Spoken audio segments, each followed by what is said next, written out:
interesting, all very different. In the case of Cooke Aquaculture, I was present at the birth of Cooke Aquaculture's international business. And it occurred at the end of a ride in Glenn Cook's pickup truck through rural Washington County to the home of the owner of a single aquaculture lease site in Cobscook Bay. And we closed the acquisition of that lease site in his living room. And so that's the beginning of Cooke Aquaculture as an international company. And now Andrew's going to tell you just how far they've come. It's an amazing story. Andrew Lively, who's responsible for North American marketing for Cooke. Andrew. Well, thank you very much for the introduction, and thank you for having me here today.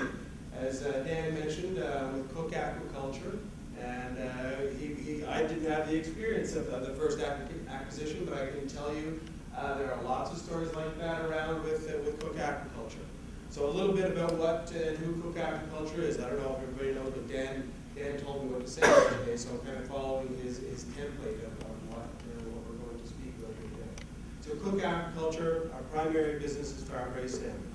We do have farm-raised trout, steelhead trout, but our primary business is farm-raised salmon.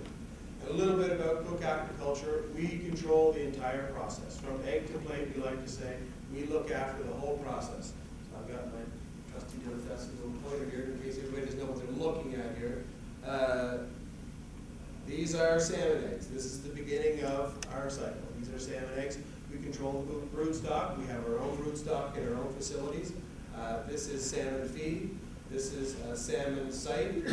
That stuff coming off the water is what we call sea smoke. So in the Bay of Fundy and the Gulf of Maine in January and February, the water temperature seems like it's almost boiling, but I can tell you it's not hot. This is smoked salmon. So that's our sea sites. We also own a trucking company, and we also look after processing.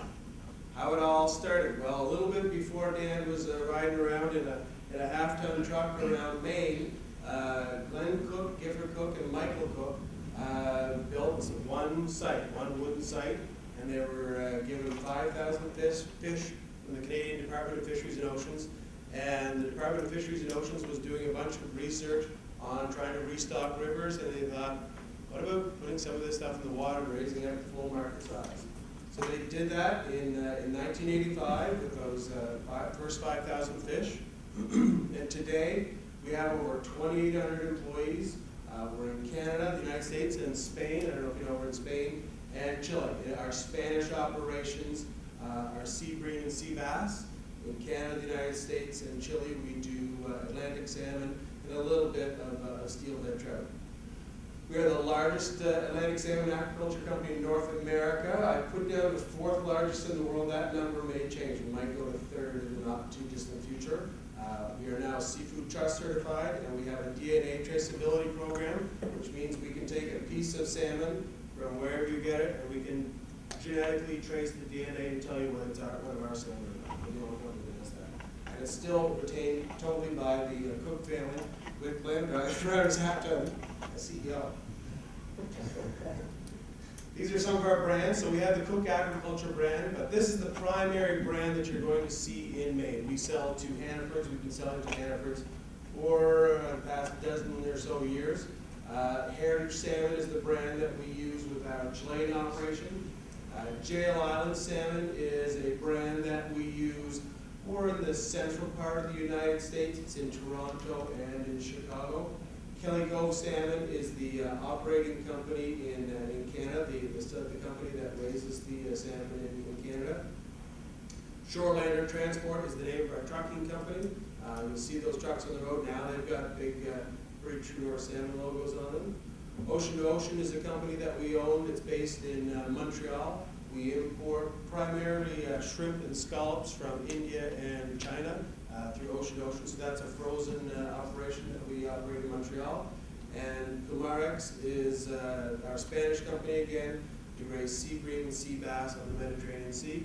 And I look after marketing, all that stuff in America and Canada. So who's this guy? So that was one of the questions. Tell everybody who we are. So I look after marketing for Cooke Aquaculture in North America. So this is a little bit of a map. A lot of people show maps today of what goes on. Our sites range about halfway down the state of Maine in this area through the Bay of Fundy, halfway up the coast of Nova Scotia, the side of Nova Scotia, and the southern coast of Newfoundland. This is what we call our seafood corridor. This is the sweet spot for our product. This is where we sell the majority of our product. About 50%, and it kind of goes back and forth on a daily basis. About 50% of our sales are in Canada, and about 50% of our sales in the United States. We do range out a little bit. We have some very good customers in the Mid-Atlantic states and the Carolinas, and we are pushing a little bit into the West as well. One of the things that this shows is the reason that I've got the red line there, the 4-day advantage, and the blue lines and the 3-day advantage. Our real advantage in the marketplace is our freshness. We can get product to customers faster and fresher than everybody else, anybody else. And that's the number one thing that people are looking for. So what are our operations? We have over 100 saltwater sites, but what we do is we don't use a site every year. So you can imagine you have your mortgage on your house, you're only allowed to live in your house 2 out of every 3 years. So we rotate our sites, so we're not using 100% of our saltwater leases at any given time. We're following 30% of our sites at any given time. We have sites in hatcheries in New Brunswick, Maine, Nova Scotia, and Newfoundland. And we have processing facilities in all of the Atlantic provinces, including Prince Edward Island, and all of Atlantic and Maine. I'm going too fast, stop me. But I know the mind can only absorb what the rear end can endure, so we're just going to keep moving along here. So, marketing guy, we've got some Nielsen information. So, this is just a little bit of what's going on in the market. So this is finfish shales in all of the United States of America. What we're talking about here, just so everybody realizes, salmon represents, and this includes wild salmon, about 38% of the total seafood market. And one thing that you should note is the market is growing, 13.9%. Salmon is growing quite significantly, 23.7%. That's in dollars. And in volume, it's not quite as much, 5.4% and 19.6%. But as my old economics professor used to say, you write everything back to Little Judy Pond and Cape Breton. If you were selling beer at Judy Pond and Cape Breton, it's a pretty good business to be in. You've got good growth, you've got good expansion going on there. And the other thing you should know is not everybody's drinking beer in Little Judy Pond. So quite a few more people consuming salmon. So the market for salmon is very, very strong. Who are we competing against? Where is the supply coming from? I didn't put the Canadian flag down there twice because I like the Canadian flag so much. We do produce Atlantic salmon. Atlantic salmon is produced on both the Atlantic coast and the Pacific coast of Canada. We produce here in America. Production is in Chile. Chile was the #1 producer of Atlantic salmon until about 3 or 4 years ago. They had some issues with earthquakes and with disease. They are starting to come back very, very strong now. Chile's starting to come back very strong. The United Kingdom is also a producer. Scotland and Ireland produce salmon, Atlantic salmon. Norway is the largest producer in the world, and Iceland is also growing in production. There's also production in Tasmania, but we don't see much of that in our marketplace. Here's another thing, the marketing guys got to do some public opinion polling too. Here's one thing that you should know, is that when we ask consumers where they want to buy their product from, this is a survey that we've done in New England. Ask consumers where they want to buy Atlantic salmon from. #1. We're not geography majors, but we know where we want the product from.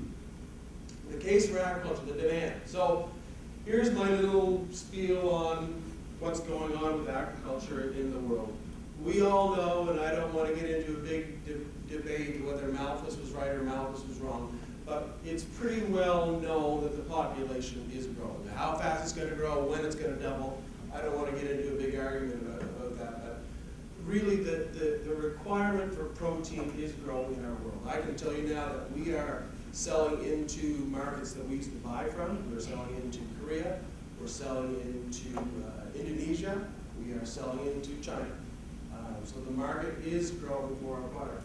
And people want to eat more seafood. People being told, I mean, Dr. Oz is even saying, I gotta eat more seafood. I gotta get more omega-3s. And if Dr. Oz says I gotta do it, I gotta do it. And traditional fisheries can't grow to the same extent. Traditional fisheries are not gonna be able to keep up with the demand that we have for protein, with the demand that we have for omega-3s. So agriculture is one of the most efficient ways to produce food. Fish are very efficient converters of energy. Our feed conversion ratio for aquaculture is about 1-to-1. For a terrestrial animal, it can be close to 40-to-1. The big reason is we don't need to get into a big biology discussion here about fish are a cold-blooded animal. They don't need to use as much energy to create heat. They don't need as much energy to stand up. They are very efficient converters of energy to protein. Aquatic plants are the same way. You don't need to irrigate your aquatic plants when they're growing in water. So how did we begin operating well? I don't even need to talk this slide. You've done this. So it was experience and demand. The Cooke family was in aquaculture in Canada. They had the experience. One of the first acquisitions that they did was they bought a hatchery. So when they started out with those first 5,000 fish and putting the fish in the water, they got the fish from a freshwater hatchery. The life cycle of a salmon is that it has to start in the hatchery. Bought a hatchery, lived at the hatchery, and really became very, very well experienced and knowledgeable and really a leader in development in agriculture. And I can tell you, when we started out in 1985, applications were made to typewriters. Now we're doing things with BlackBerries. There's been the same amount of technological advancement with agriculture as there has been with telecommunications. So through acquisitions, we've moved to both sides of the border, and there are absolutely more opportunities for growth in our industry. Seafood consumption, so there are opportunities for growth. What is our growth plan? Seafood consumption is still very low in North America. And as I say, we are being told constantly to eat more seafood, and the population is growing, and there's an increased demand for omega-3s. The demand for fresh Atlantic salmon is growing, as the charts that I just showed you mentioned. The output from Chile, which once was the largest producer of Atlantic salmon in the world, has gone up dramatically. The world supply of salmon has gone up about 35%, and I can tell you prices have come down, but they have not come down significantly. The market is able to absorb that, and we are getting calls from all over the world looking for product from Maine and Atlantic Canada. So what are some of the obstacles and opportunities? This is one of the things that Dan wanted me to talk about a little bit. We need new sites to grow. We operate in an area that is a common resource. We have to apply to government agencies to get new sites. We have our own hatcheries. We own the land for our hatcheries. We have to apply for the fresh water that we use in our hatcheries. We have our own production facilities. But in order to grow, we need new sites. We've had we had 2 new sites approved in Maine last year. It's our first new site in Maine in 10 years. We are in a new site approval process in the province of Nova Scotia. It's a long and expensive process, very long and expensive process.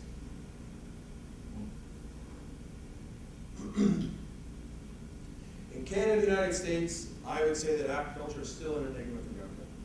There are so many different agencies and organizations and provincial and federal governments trying to figure out what we're up to. They still don't know what we're up to. There is no Aquaculture Act in Canada. There is no real aquaculture program in the United States. It's really been passed the buck to this guy, to that guy. And there's been no plan to grow aquaculture in Canada or the United States. And this has been going on for a long time.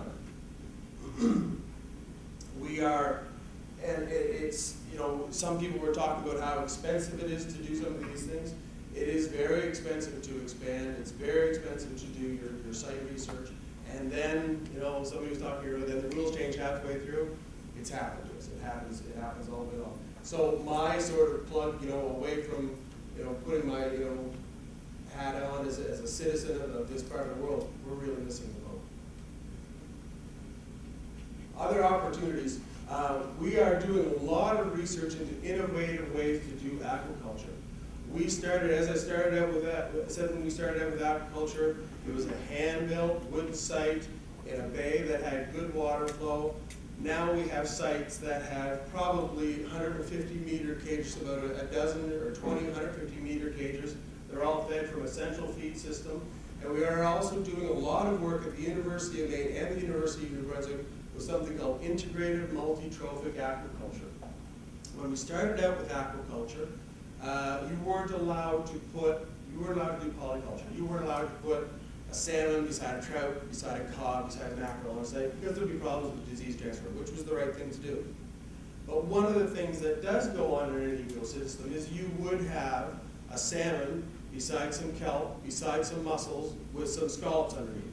So we have, the first part of that whole process was getting the regulatory approval to allow us to do the testing on that. And we have done that. We started that about 6 years ago, and we've had very, very good results. But we have to go through the whole process again of getting our sites recertified as an IMTA site. So what happens now? We have the salmon, we have kelp, which we can harvest and use the kelp. You know, you might not notice for me, but it's good for mud baths and things like that. And we do mussels as well. And we've also received recent approval just last year to do scallops and sea cucumbers on our sites. And we're doing the same work here at the University of Maine. It is world-leading technology. So now I have to kind of promote all aquaculture here. So this is right from the Maine Aquaculture Association. So what are the things that we want from Maine? So again, for the Maine Aquaculture Association, brand development and support. And I can't believe they put that as the first thing to marketing that. But yes, there's absolutely a desire out there from our customers to know where their product comes from. So the need and the desire for customers to know where the product comes from is there, and branding is the way to do it. We've had tremendous success in branding programs in Pittsburgh and southern Pennsylvania. We're doing it more this year in North Carolina. And we have another one coming up in the upstate New York area as well. But that's something that consumers, if we're developing and spending all this money and effort producing an excellent product, and we're competing against the world with our product, we need brand development. State agency and staff with aquaculture experience, I must say I don't have a lot of experience with that. Again, this is from the Maine Aquaculture Association. But I think that speaks a little bit to the fact that we're, jumping around from a whole bunch of different organizations, and nobody really knows who's going to promote aquaculture and who's going to regulate aquaculture, and God, what are they going to do in there? Working Waterfront Economic Development Fund. So somebody was talking a little bit earlier about what's going on in Washington County. Excuse me. We were the largest employer in Washington County until they reopened the Domtar Mill. That's one of the things that we talk about, is that we are sort of the future for the working waterfront. The traditional fishery is not going to be a growth sector. Aquaculture is a growth sector. And so I think regulatory sustainability, targeted investor recruitment program, I think that's a little bit more for some of the oyster producers and mussel producers that are trying to grow their business in the state of Maine. And then political to prioritize aquaculture development. Multi-agency aquaculture development plan with a dedicated staff and funds. So that's a little bit what I've said is required in Canada, and that's directly from the Maine Aquaculture Association. I don't want to contradict anything that they have said. So I guess, in summary, we are here. We're from here. We want to stay here. So this is a little quote from Glenn.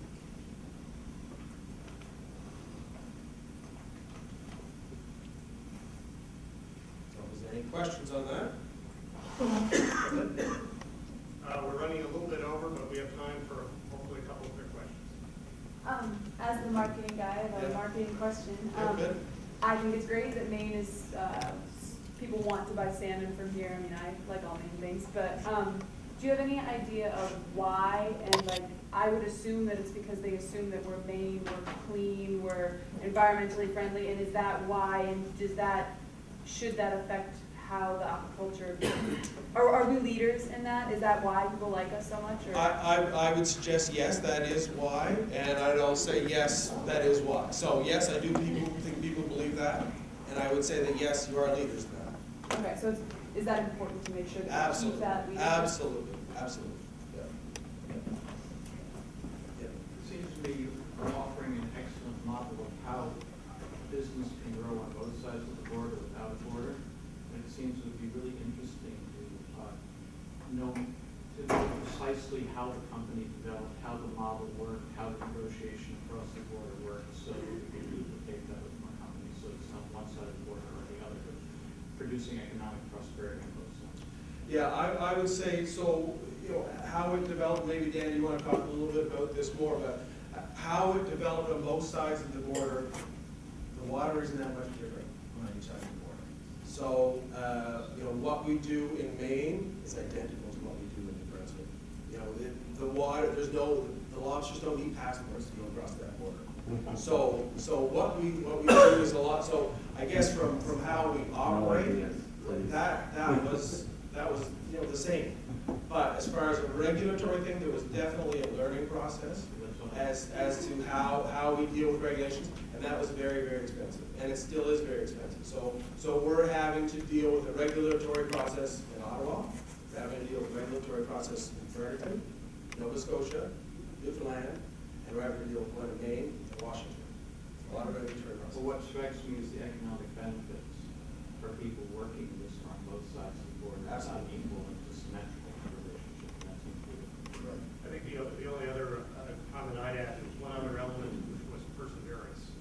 I think there were a number of points at which the Cooke family could have gotten discouraged. Some say particularly by the regulatory environment. Being persistent. Could you speak to the wages that your employees make? Our employees, it depends on what area that you're working in, but a guy that's working on the water in Maine could make, starting out, probably $15 an hour, and then some of our managers could go like $40, $50 an hour. But the big difference is for these guys is they've got a 12-month-a-year paycheck.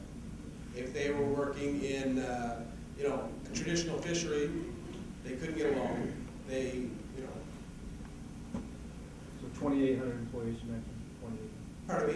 2,800 employees, is that what you said? Global. Yeah. So that including Chile and Spain. Any projections? I know it's based on regulations and whatnot, but any projections for the company for For next growth, 5 our years? next big growth area, hopefully in the coming months, we've missed this spring entry in Nova Scotia, but that's our next growth area. Big growth area will be in the province of Nova Scotia.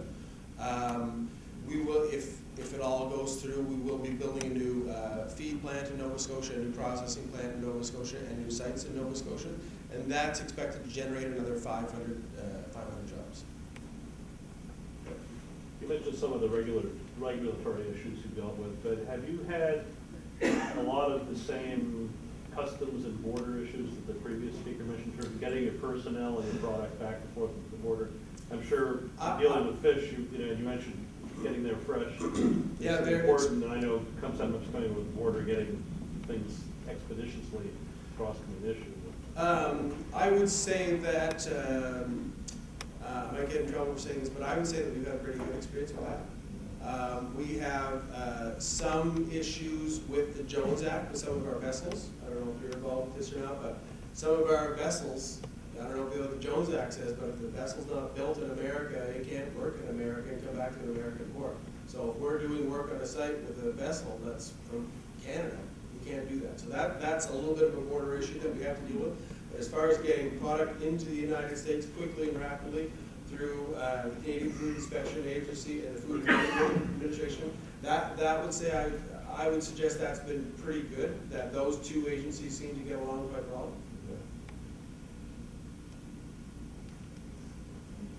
Can you sell a boat to an American subsidiary to something? I think it has to be actually built. Built. I don't know if you read my bio, but I was involved in a lot of different things, and I did work for the Minister of Natural Plants and the Minister of Transportation, so I guess I can't answer that. No, you can't do that. Unless something has changed radically in the Jones Act, no. It has to be ultimately owned by American. It has to be. how did the trade agreement with Chile benefit your business? How did the trade agreement with Chile benefit our business? I mean, the free trade agreement into the United States, we weren't really having much problem bringing product into the United States in the past. And a lot of our Chilean production is going into Brazil, will be our #1 market for Chilean production, then Korea, then the United States. So it hasn't, we weren't really having much of a problem. I would say that there wasn't much of a